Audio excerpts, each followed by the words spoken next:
Welcome to everything is possible academy. நம்ம இன்றைக்கி பார்க்க போகிற டாபிக் தமிழ் இலக்கணத்தில் குற்றியலுகரம், குற்றியலிகரம், முற்றியலுகரம். குற்றியலுகரத்துக்கான மாத்திரை அரை. இந்த குற்றியலுகரம் குறுமை கூட்டல் இயல் கூட்டல் உகரம் அப்படின்னு பிரியுது. குறுமை கூட்டல் இயல் கூட்டல் உகரம் அப்படின்னு பிரியுது.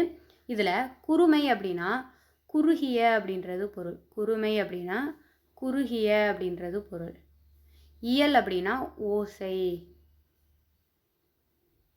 இயல்னா ஓசை அப்படின்றது பொருள். உகரம் அப்படின்றது ஊ அப்படின்ற எழுத்தை குறிக்குது. குறுகிய ஓசையுடைய உகரம் அப்படின்றது தான் இதோட பொருள். இதில் ஊ அப்படின்றது எழுத்தை குறிக்குது. இந்த கரம் அப்படின்றது என்னன்னா எழுத்துச்சாரியை. கரம் அப்படின்றது எழுத்துச்சாரியை. தமிழில் உள்ள எழுத்துக்களை குறிப்பிடுவதற்கு கரம், கான், காரம், கேனம் ஆகிய எழுத்துச்சாரிகைகளை பயன்படுத்துகிறோம். இதில் குறியல் எழுத்துக்களை குறிக்க கரம் அப்படின்ற எழுத்துச்சாரியை பயன்படுத்துகிறோம். குறியல் எழுத்துக்களை குறிக்க கரம் அப்படின்ற எழுத்துச்சாரியை பயன்படுத்துகிறோம். இதுக்கு எடுத்துக்காட்டு அகரம், இகரம், உகரம், ககரம், மகரம். அடுத்து நெடில் எழுத்துக்களை குறிக்க கான் அப்படின்ற எழுத்துச்சாரிகைகளை பயன்படுத்துகிறோம். இதுக்கு எடுத்துக்காட்டு ஐகான், ஔகான். அடுத்து குறில் நெடில், அதாவது குறில் எழுத்து நெடில் எழுத்து ரெண்டையுமே குறிப்பிடுவதற்கு காரம் அப்படின்ற எழுத்துச்சாரியை பயன்படுத்துகிறோம். இதுக்கு எடுத்துக்காட்டு மகாரம், ஏகாரம், ஐகாரம், ஔகாரம். அடுத்து ஆயுத எழுத்தை குறிக்க கேனம் அப்படின்ற எழுத்துச்சாரியை பயன்படுத்துகிறோம். இதுக்கு எடுத்துக்காட்டு அக்கேனம். இதில் பாருங்கள், ஊ அப்படின்றது குறில் எழுத்து. குறில் எழுத்துக்குள்ளே எழுத்துச்சாரியை கரம் அப்படின்றத பார்த்தோம். அதனால தான் இங்கே உகரம் அப்படின்னு கொடுத்துருக்குறாங்க. குற்றியலுகரம் எப்படி கண்டுபிடிக்கிறது அப்படின்னா, ஒரு சொல்லோட இறுதி எழுத்தை பார்க்கணும். ஈற்றெழுத்தை பார்க்கும் பொழுது உகரம் சேர்ந்த வல்லினமாக இருந்தால் பெரும்பாலும் குற்றியலுகரம். ஒரு சொல்லோட இறுதி எழுத்தை பார்க்குறோம். இறுதி எழுத்து உகரம் சேர்ந்த வல்லினமாக இருந்துச்சு அப்படின்னா பெரும்பாலும் குற்றியலுகரம். உகரம் சேர்ந்த வல்லினம் கசடதபர வல்லினம் அப்படின்னு நம்ம படிச்சிருப்போம். இக்கு, இச்சு, இட்டு, இத்து, இப்பு, இரு, இதுதான் வல்லினம்.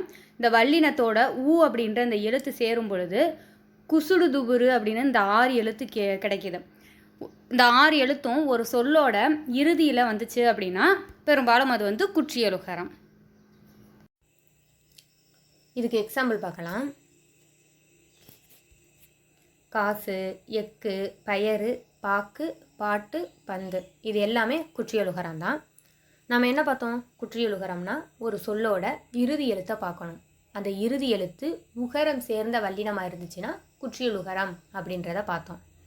இங்கே பாருங்கள், காசு, இந்த வார்த்தையோட இறுதி எழுத்தை பாருங்கள், சு அப்படின்னு இடம்பெற்றிருக்குது. அதாவது உகரம் சேர்ந்த வல்லினம் அப்படின்னா இது குற்றியலுகரம். அதே போல தான் இங்கே இருக்கிற எல்லா வார்த்தையோட இறுதி எழுத்தையும் பாருங்கள், உகரம் சேர்ந்த வல்லினமாக தான் இருக்குது. எக்கு, இதோட இறுதி எழுத்தை பாருங்கள் கு. பயறு, இதோட இறுதி எழுத்தை பாருங்கள் ரு. பாக்கு, இதோட இறுதி எழுத்தை பாருங்கள் கு. பாட்டு, இதோட இறுதி எழுத்தை பாருங்கள் டு. பந்து, இதோட இறுதி எழுத்தை பாருங்கள் து.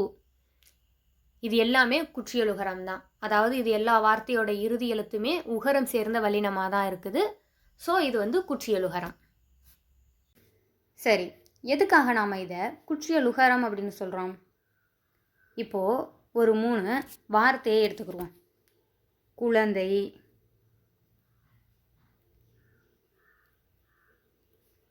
வகுப்பு, பாக்கு. இந்த 3 வார்த்தையிலையுமே பாருங்கள் கு அப்படின்ற எழுத்து இடம்பெற்றிருக்குது. 3 வார்த்தையிலையுமே கு அப்படின்ற எழுத்து இடம்பெற்றிருக்குது. குழந்தை, இதில் பாருங்கள் கு அப்படின்ற எழுத்து முதல்ல இடம்பெற்றிருக்குது. வகுப்பு, இதில் இடையில இடம்பெற்றிருக்குது. பாக்கு, இதில் இறுதியில் இடம்பெற்றிருக்குது. இந்த கு அப்படின்ற எழுத்து முதல்லையும் இடையிலையும் இடம்பெறும் பொழுது தனக்குரிய ஒரு மாத்திரை அளவுக்கு முழுமையாக ஒலிக்குது. அதுவே ஒரு சொல்லோட இறுதியில் இடம்பெறும் பொழுது தனக்குரிய ஒரு மாத்திரை அளவுலேருந்து குறைஞ்சு அரை மாத்திரை அளவுக்கு தான் ஒலிக்குது. அதனால தான் இதை குற்றியலுகரம் அப்படின்னு சொல்கிறோம். நம்ம ஏற்கனவே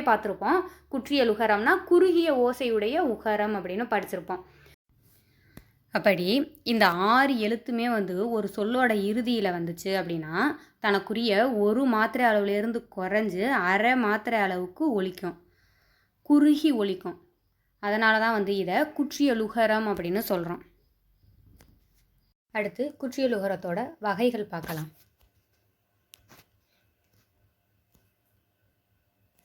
குற்றியலுகரம் தனக்கு முன் உள்ள எழுத்தை அடிப்படையாக கொண்டு 6 வகையாக பிரிக்கப்படுகிறது.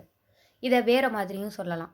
ஈற்று அயலெழுத்தை அடிப்படையாக கொண்டு 6 வகையாக பிரிக்கப்படுகிறது. ஈற்று அயலெழுத்து அப்படின்னா என்னென்னா, ஈற்று அப்படின்னா இறுதி அப்படின்றது நமக்கு தெரியும். அயல்னா முதல். ஈற்று அயல் அப்படின்னா இறுதி எழுத்துக்கும் முன்னாடி உள்ள எழுத்து. இங்கே பாருங்க, காசு. இதில் உள்ள ஈற்றெழுத்து எது? சு அப்படின்றது தான் இதோட ஈற்றெழுத்து. ஈற்று அயல் எழுத்துனா இதுக்கும் முன்னாடி உள்ள எழுத்து கா அப்படின்றது தான் ஈற்று அயல் எழுத்து. எக்கு, இதில் ஈற்றெழுத்து எது? கு அப்படின்றது ஈற்றெழுத்து. இதோட ஈற்று அயல் எழுத்து எது அப்படின்னாக்க அக்கு அப்படின்றது தான் ஈற்று அயல் எழுத்து. அதே போல தான் பயறு, இதில் ரு அப்படின்றது ஈற்றெழுத்து. ஈற்று அயல் எழுத்து அப்படின்னா யா அப்படின்றது ஈற்று அயல் எழுத்து. அதாவது இறுதி எழுத்துக்கும் முன்னாடி உள்ள எழுத்து, இதை அடிப்படையாக கொண்டு தான் குற்றியலுகரம் 6 வகையாக பிரிக்கப்படுகிறது. அந்த 6 வகை குற்றியலுகரம் என்ன அப்படின்னா,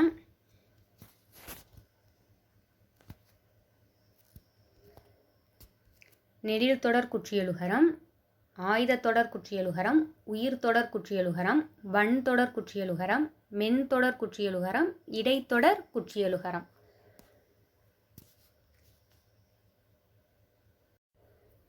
நெடில் தொடர் குற்றியலுகரம் தனி நெடிலை தொடர்ந்து வரும் குற்றியலுகரம் நெடில் தொடர் குற்றியலுகரம். இவை ஈரெழுத்து சொற்களாக மட்டும்தான் அமையும். அதாவது நெடில் தொடர் குற்றியலுகரம் 2 எழுத்து சொற்களாக மட்டும்தான் அமையும். இதுக்கு எக்ஸாம்பிள் பார்த்தா, பாகு, மாசு, மாடு, ஆடு, ஆறு. இது எல்லாத்தையுமே பாருங்கள் 2 எழுத்து சொல்லாக மட்டும்தான் இருக்குது. பாகு, பா அப்படின்ற நெடில் எழுத்தை தொடர்ந்து குற்றியலுகரம் இருக்கு. ஸோ இது நெடில் தொடர் குற்றியலுகரம். வேறு மாதிரி பார்த்தா, ஒரு சொல்லோட இறுதி எழுத்தை பார்க்குறோம். அந்த இறுதி எழுத்து குற்றியலுகரமாக இருந்து அதுக்கு முன்னாடி உள்ள எழுத்து நெடில் எழுத்தாக இருந்துச்சு அப்படின்னா அது நெடில் தொடர் குற்றியலுகரம். இது எல்லாத்துலேயுமே பாருங்கள் இறுதி எழுத்து குற்றியலுகரமாக இருக்குது, அதுக்கு முன்னாடி உள்ள எழுத்து நெடில் எழுத்தாக இருக்குது. ஸோ இது குற்றியலுகரம், அதாவது நெடில் தொடர் குற்றியலுகரம். அடுத்து ஆயுத தொடர் குற்றியலுகரம். ஆயுத எழுத்தை தொடர்ந்து குற்றியலுகரம் வந்துச்சு அப்படின்னா அது ஆயுத தொடர் குற்றியலுகரம். இதுக்கு எடுத்துக்காட்டு எக்கு, அக்து. இங்கே பாருங்கள், அக்கு அப்படின்ற எழுத்தை தொடர்ந்து குற்றியலுகரம் வந்திருக்கு. அதனால் இது ஆயுத தொடர் குற்றியலுகரம். ஃபஸ்ட்டு குற்றியலுகரமா அப்படின்னு பார்க்கணும். எக்கு, இதோட இறுதி எழுத்தை பார்த்தாக்க கூ அப்படின்றது இடம்பெற்றிருக்கு. அதாவது உகரம் சேர்ந்த வல்லினம் தான் இடம்பெற்றிருக்கு. இதுக்கு முன்னாடி இருக்கிற எழுத்து அக்கு அப்படின்ற எழுத்து இடம்பெற்றிருக்கு. ஸோ இது ஆயுத தொடர் குற்றியலுகரம். அடுத்து உயிர் தொடர் குற்றியலுகரம். தனி நெடில் அல்லாத உயிர்மை எழுத்தை தொடர்ந்து வரும் குற்றியலுகரம் உயிர் தொடர் குற்றியலுகரம். இங்கே நல்லா மென்ஷன் பண்ணியிருக்காங்க பாருங்கள், தனி நெடில் அல்லாத உயிர்மை எழுத்தை தொடர்ந்து வரும் குற்றியலுகரம் உயிர் தொடர் குற்றியலுகரம் அப்படின்னு சொல்லியிருக்காங்க. இதுக்கு எக்ஸாம்பிள் பார்க்கலாம். அரசு, இதை பாருங்கள், இதோட இறுதி எழுத்தை பாருங்கள் சு அப்படின்னு இடம்பெற்றிருக்கு. அதாவது உகரம் சேர்ந்த வல்லினம் தான். இதுக்கும் முதல்ல உள்ள எழுத்தை பாருங்கள் ரா. அதை பிரித்து பார்த்திங்கன்னா இரு கூட்டல் ஆ அப்படின்னு பிரியும். அதாவது உயிரெழுத்தை தொடர்ந்து குற்றியலுகரம் வந்திருக்கு. அதனால் இது உயிர் தொடர் குற்றியலுகரம். அதே போல் கயிறு, இதோட இறுதி எழுத்தை பாருங்கள் ரூ அப்படின்னு இடம்பெற்றிருக்குது. உகரம் சேர்ந்த வல்லினம் தான். இதுக்கு முதல்ல உள்ள எழுத்தை பாருங்கள் பிரித்து பார்த்தா ஈ கூட்டல் ஈ அப்படின்னு பிரியும். அதாவது உயிரெழுத்தை தொடர்ந்து குற்றியலுகரம் வந்திருக்கு. இதுக்கும் உயிர் தொடர் குற்றியலுகரம் தான். அதே போல் தான் இங்கேயும் இடம்பெற்றிருக்குது. இறுதி எழுத்து து, அதுக்கு முன்னாடி உள்ள எழுத்து பா. அதாவது உயிரெழுத்தை தொடர்ந்து குற்றியலுகரம் வந்திருக்கு. உயிர் தொடர் குற்றியலுகரம் தான். வரலாறு, இதையும் பாருங்கள் ரூ, இறுதி எழுத்து ரூ, உகரம் சேர்ந்த வல்லினம் தான். இதுக்கு முதல்ல உள்ள எழுத்தை பாருங்கள் லா. இல்லு கூட்டல் ஆ அப்படின்னு பிரியும். இதுவும் உயிரெழுத்தை தொடர்ந்து தான் வந்திருக்கு, குற்றியலுகரம் வந்திருக்கு. ஸோ இதுவும் உயிர் தொடர் குற்றியலுகரம் தான். நீங்கள் கேட்கலாம், வரலாறு இதில் வந்து லா அப்படின்றது நெடில் எழுத்து, அப்போ இது வந்து நெடில் தொடர் குற்றியலுகரமாக தானே இருக்கணும் அப்படின்னு கேட்கலாம். இங்கே வந்து மென்ஷன் பண்ணியே சொல்லியிருக்காங்க, நெடில் தொடர் குற்றியலுகரம் அப்படின்னா 2 எழுத்து சொற்களாக மட்டும்தான் அமையும் அப்படின்னு வந்து சொல்லியிருக்காங்க. ஆனால் இங்கே பாருங்கள், வரலாறு இது வந்து 2 எழுத்து சொல் கிடையாது, 2ற்கும் மேற்பட்ட எழுத்துக்களை உடைய சொல். அப்போ இது வந்து உயிர் தொடர் குற்றியலுகரம். இங்கேயுமே மென்ஷன் பண்ணியே சொல்லியிருக்காங்க பாருங்கள், உயிர் தொடர் குற்றியலுகரம்னா 2ற்கும் மேற்பட்ட எழுத்துக்களை உடையதாக வரும் அப்படின்னு வந்து மென்ஷன் பண்ணி சொல்லியிருக்காங்க. உங்களுக்கு புரியணும் அப்படின்றதுக்காக வேண்டி தான் இதை இப்படி பிரித்து காமிச்சு சொல்லியிருக்கேன். நீங்கள் ரொம்பலாம் போட்டு குழப்பிக்கிற வேண்டாம். உயிர் தொடர் குற்றியலுகரம்னா 2ற்கும் மேற்பட்ட எழுத்துக்களை உடையதாக வரும். கடைசி எழுத்துக்கும் முன்னாடி உள்ள எழுத்து வந்து உயிர்மெய் எழுத்தாக இருக்கும். அது குறிலாவும் இருக்கலாம், நெடிலாவும் இருக்கலாம். குறிலோ நெடிலோ 2க்கும் மேற்பட்ட எழுத்துக்களை உடையதாக வந்து கடைசி எழுத்துக்கு முன்னாடி உள்ள எழுத்து உயிர்மெய் எழுத்தாக இருந்துச்சு அப்படின்னா அது வந்து உயிர் தொடர் குற்றியலுகரம். அவ்வளவுதான். அடுத்து வன்தொடர் குற்றியலுகரம். வல்லின மெய்யெழுத்துக்களை தொடர்ந்து வரும் குற்றியலுகரம் வன்தொடர் குற்றியலுகரம். அதாவது வல்லின எழுத்து கசட தபர வல்லினம், இந்த இக்கு இச்சு இட்டு இத்து இப்பு இரு இந்த எழுத்துக்களை தொடர்ந்து குற்றியலுகரம் வந்துச்சு அப்படின்னா அது வந்து வன்தொடர் குற்றியலுகரம். இங்கே எக்ஸாம்பிள் பாருங்கள், பாக்கு, வாத்து, பேச்சு, பத்து, உப்பு, பற்று, பாட்டு இது எல்லாமே வந்து வன்தொடர் குற்றியலுகரம் தான். கடைசி எழுத்தை பாருங்கள் குற்றியலுகரமாக இருக்குது, அதுக்கு முன்னாடி உள்ள எழுத்தை பாருங்கள் வல்லின எழுத்து இருக்குது, அதாவது இக்கு இக்கு அப்படின்றது வல்லின எழுத்து. அப்போ இது வந்து வன்தொடர் குற்றியலுகரம். அதே போல் தான் இங்கேயும் வாத்து இதில் உள்ள இறுதி எழுத்தை பாருங்கள் குற்றியலுகரம், அதுக்கு முன்னாடி உள்ள எழுத்தை பாருங்கள் இத்து வல்லின எழுத்து. ஸோ இதுவும் வன்தொடர் குற்றியலுகரம் தான். இப்படி வல்லின எழுத்துக்களை தொடர்ந்து, அதாவது வல்லின மெய்யெழுத்துக்களை தொடர்ந்து குற்றியலுகரம் வந்துச்சு அப்படின்னா அது வந்து வன்தொடர் குற்றியலுகரம். அடுத்து மென்தொடர் குற்றியலுகரம். மெல்லின மெய்யெழுத்துக்களை தொடர்ந்து குற்றியலுகரம் வந்துச்சு அப்படின்னா அது வந்து மென்தொடர் குற்றியலுகரம். மெல்லின மெய், அதாவது ஞஞன நமன மெல்லினம் அப்படின்னு படிச்சிருப்போம். இங்கு, இஞ்சு, இன்னு, இந்து, இம்மு, இன்னு இந்த எழுத்துக்களை தொடர்ந்து குற்றியலுகரம் வந்துச்சு அப்படின்னா அது வந்து மென்தொடர் குற்றியலுகரம். இதுக்கு எக்ஸாம்பிள் பார்க்கலாம். பங்கு, மஞ்சு, பண்பு, சங்கு, கன்று, அம்பு, சிலம்பு. இங்கே பாருங்கள், இந்த வார்த்தையோட இறுதி எழுத்தை பாருங்கள் குற்றியலுகரம், இதுக்கு முன்னாடி உள்ள எழுத்தை பாருங்கள் இங்கு, அதாவது மெல்லின மெய்யெழுத்து, மெல்லின மெய்யெழுத்தை தொடர்ந்து குற்றியலுகரம் வந்திருக்கு. ஸோ இது வந்து மென்தொடர் குற்றியலுகரம். அதே போல் தான் இங்கே இருக்கிற எல்லா வார்த்தையுமே மெல்லின எழுத்துக்களை தொடர்ந்து குற்றியலுகரம் வந்திருக்கு, அதனால் இது வந்து மென்தொடர் குற்றியலுகரம். அடுத்து இடைத்தொடர் குற்றியலுகரம். இடையின மெய்யெழுத்துக்களை தொடர்ந்து வரும் குற்றியலுகரம் இடைத்தொடர் குற்றியலுகரம். எரள வழல இடையினம் அப்படின்னு வந்து நம்ம படிச்சிருக்கிறோம். ஈ, இரு, இல்லு, இவ்வு, இள்ளு, இல்லு இந்த எழுத்துக்களை தொடர்ந்து குற்றியலுகரம் வந்துச்சு அப்படின்னா அது வந்து இடைத்தொடர் குற்றியலுகரம். இதுக்கு எடுத்துக்காட்டு பாருங்க. கொய்து, எய்து, மார்பு, சால்பு, மூழ்கு.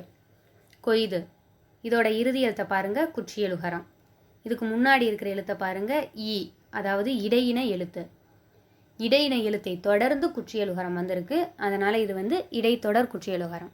அதே போல தான் இங்கே இருக்க எல்லா வார்த்தையுமே பாருங்கள் இடையின மெய்யெழுத்து தான் இடம்பெற்றிருக்குது. கடைசி எழுத்துக்கு முன்னாடி இருக்கிற எழுத்தை பாருங்கள் இடையின மெய்யெழுத்து தான் இடம்பெற்றிருக்குது.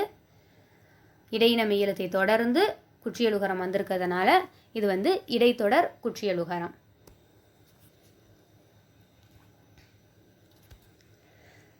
அடுத்து இவ்வு அப்படின்ற எழுத்தை தொடர்ந்து வரும் குற்றியலுகர சொற்கள் வந்து இல்லை. சு, டு, ரு ஆகியவை வந்து இறுதியாக அமையும் இடைத்தொடர் குற்றியலுகர சொற்கள் வந்து இல்லை. அடுத்து முற்றியலுகரம் பார்ப்போம். முற்றியலுகரம். முற்றியலுகரத்துக்கான மாத்திரை 1. தனக்குரிய ஒரு மாத்திரை அளவிலிருந்து குறையாத உகரம் முற்றியலுகரம். அதாவது தனக்குரிய ஒரு மாத்திரை அளவில் முழுமையாக ஒலிக்கும் உகரம் முற்றியலுகரம்.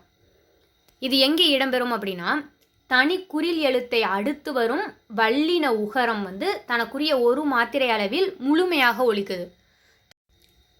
தனி குறிலை தொடர்ந்து வல்லின உகரம் வந்துச்சு அப்படின்னா அது முற்றியலுகரம். இதுக்கு எக்ஸாம்பிள் பாருங்க. பசு, பகு, மடு, அது, தபு, பெரு. இங்கே பாருங்க, தனி குறிலை தொடர்ந்து வல்லின உகரம் வந்திருக்கு, அதாவது உகரம் சேர்ந்த வல்லினம் வந்திருக்கு. அப்போ இது முற்றியலுகரம். பகு, இதுக்கும் பாருங்க தனி குறிலை தொடர்ந்து உகரம் சேர்ந்த வல்லினம் வந்திருக்கு, இதுக்கும் முற்றியலுகரம். உங்களுக்கு தோணலாம், ஒரு சொல்லோட இறுதியில் உகரம் சேர்ந்த வல்லினம் வந்தால் குற்றியலுகரம்னு இப்போ தான் பார்த்தோம், ஆனால் இதை முற்றியலுகரம்னு சொல்கிறீங்க, அது எப்படி அப்படின்னு தோணலாம்.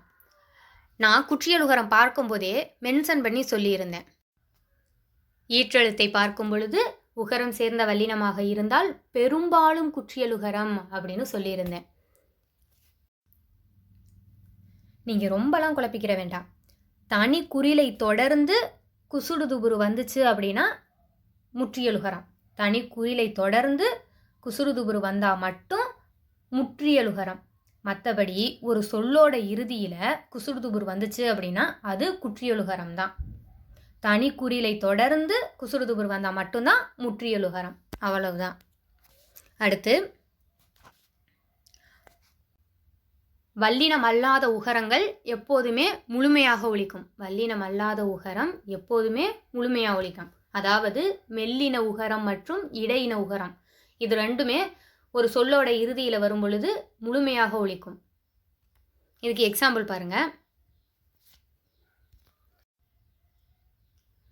காணு, உண்ணு, உருமு. இது மெல்லின உகரம். இதை பிரித்து பாருங்க. இன்னு கூட்டல் ஊ அப்படின்னு பிரியுதா? இந்த நூ இன்னு கூட்டல் ஊ அப்படின்னு பிரியுது. அதாவது உகரம் சேர்ந்த மெல்லினம். அதே போல் இங்கே பாருங்க. எழு, தள்ளு, கதவு, மாவு, ஏழு, வாழ்வு. இதோட இறுதி எழுத்து எல்லாத்தையுமே பாருங்க இடையின எழுத்தாக இருக்கும்.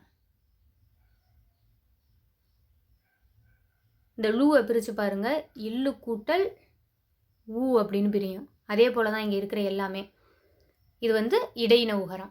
மெல்லின உகரமும் இடையின உகரமும் ஒரு சொல்லோட இறுதியில் இடம்பெறும் பொழுது முழுமையாக ஒலிக்கும். அதாவது தனக்குரிய ஒரு மாத்திரை அளவுக்கு முழுமையாக ஒலிக்கும். அதனால் இதுவும் முற்றியலுகரம். முற்றியலுகரம்னா 2 பாயிண்ட் தான். தனி குறிலை தொடர்ந்து வல்லின உகரம் வந்துச்சுன்னா முற்றியலுகரம். இன்னொன்று மெல்லின உகரம் மற்றும் இடையின உகரம். இது ஒரு சொல்லோட இறுதியில் வந்துச்சு அப்படின்னா அது முற்றியலுகரம். அடுத்து குற்றியலிகரம். குற்றியலிகரத்துக்கான மாத்திரை அரை. இந்த குற்றியலிகரம் குறுமை கூட்டல் இயல் கூட்டல் இகரம் அப்படின்னு பிரியுது. அதாவது குறுகிய ஓசை உடைய இகரம் அப்படின்னு பிரியுது. நம்ம குற்றியலுகரத்திலேயே பார்த்தோம்.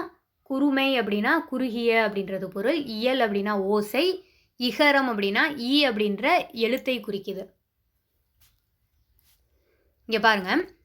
நிலைமொழி குற்றியலுகரமாக இருந்து வருமொழியின் முதல் எழுத்து யகரமாக இருந்தால் அவை இரண்டும் புணரும் போது நிலைமொழி ஈற்றில் உள்ள உகரம் இகரமாக தெரியும்.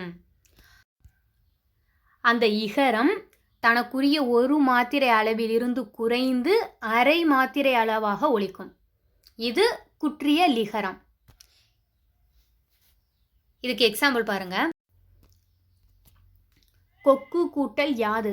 இது சேர்த்து எழுதுனோம்னா கொக்கியாது அப்படின்னு கிடைக்குது. இதில் கொக்கு அப்படின்றது நிலைமொழி, யாது அப்படின்றது வருமொழி.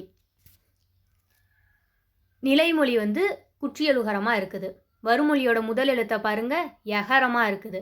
இவை இரண்டும் புணரும் பொழுது நிலைமொழி ஈற்றில் உள்ள இந்த நிலைமொழி ஈற்றில் உள்ள உகரம், அதாவது இதை பிரித்தோம்னா எப்படி கிடைக்கும்? இக்கு கூட்டல் ஊ அப்படின்னு கிடைக்குதா? இந்த உகரம் இகரமாக திரியுது. இக்கு கூட்டல் ஈ கொக்கி யாது அப்படின்னு கிடைக்குது. கொக்கு கூட்டல் யாது கொக்கி யாது அப்படின்னு கிடைக்குது. அப்படி திரிஞ்ச இந்த இகரம் வந்து தனக்குரிய ஒரு மாத்திரை அளவுலேருந்து குறைஞ்சு அரை மாத்திரை அளவுக்கு ஒலிக்குது. இதுதான் குற்றிய லிகரம். அதே போல் இங்கே பாருங்கள், நாடு கூட்டல் யாது, நாடியாது அப்படின்னு கிடைக்கிது. இங்கே நாடு அப்படின்னு இருக்கிற இந்த இதில் உகரம் வந்து இகரமாக திரிஞ்சிருக்குது, டூ வந்து டி அப்படின்னு திரிஞ்சிருக்குது. அதே போல் இங்கே பாருங்கள், எனப்படுவது கூட்டல் யாது, எனப்படுவதி யாது அப்படின்னு இங்கே கிடச்சிருக்கு. தோப்பு கூட்டல் யாது, தோப்பியாது அப்படின்னு கிடச்சிருக்கு.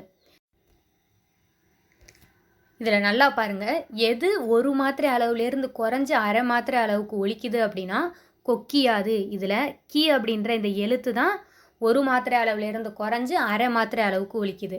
அதே போல் நாடியாது, இதில் டி அப்படின்ற இதுதான் வந்து அரை மாத்திரை அளவுக்கு ஒலிக்குது. எனப்படுவதி யாது, இதில் தி அப்படின்ற இந்த எழுத்து ஒரு மாத்திரையிலேருந்து குறைஞ்சி அரை மாத்திரையாக ஒலிக்குது. தோப்பியாது, இதில் பி அப்படின்ற இந்த எழுத்து தனக்குரிய ஒரு மாத்திரையிலிருந்து குறைஞ்சி அரை மாத்திரை அளவுக்கு ஒலிக்குது. இது குற்றிய லிகரம். அடுத்து மியா அப்படின்றது ஓர் அசைச்சொல். இதில் அதாவது இந்த மியா அப்படின்ற இதில் மீ இருக்குது பார்த்தீங்களா, இந்த மீயில் உள்ள ஈ, அதாவது இந்த மீயை பிரித்தோம்னா இம்மு கூட்டல் ஈ அப்படின்னு பிரியும். இந்த மீயில் உள்ள இகரம் வந்து குற்றிய லிகரம். இது வந்து சொற்களில் இடம்பெறும் பொழுது தனக்குரிய ஒரு மாத்திரை அளவுலேருந்து குறைஞ்சு அரை மாத்திரை அளவுக்கு ஒலிக்குது. இதை பாருங்கள், எக்ஸாம்பிள் பாருங்கள். கேள் கூட்டல் மியா கேன்மியா, செல் கூட்டல் மியா சென்மியா. இதில் இந்த மீ இது வந்து தனக்குரிய ஒரு மாத்திரை அளவுலேருந்து குறைஞ்சு அரை மாத்திரை அளவுக்கு ஒலிக்குது. குற்றிய லிகரம் வந்து தற்பொழுது உரைநடை வழக்கில் வந்து கிடையாது, இலக்கியங்களில் மட்டும்தான் இருக்குது. நான் போட்டிருக்க இந்த வீடியோ உங்களுக்கு பிடிச்சிருந்துச்சி அப்படின்னா லைக் பண்ணுங்கள், ஷேர் பண்ணுங்கள், கமெண்ட் பண்ணுங்கள். அப்புறம் மறக்காமல் சப்ஸ்கிரைப் பண்ணுங்கள். சப்ஸ்கிரைப் பண்ணிவிட்டு பக்கத்தில் இருக்க பெல் ஐக்கானை கிளிக் பண்ணி ஆல் அப்படின்ற பட்டனையும் கிளிக் பண்ணிடுங்க. அப்போ தான் நான் போடுற வீடியோ உங்களுக்கு உடனே கிடைக்கும். நன்றி, வணக்கம்.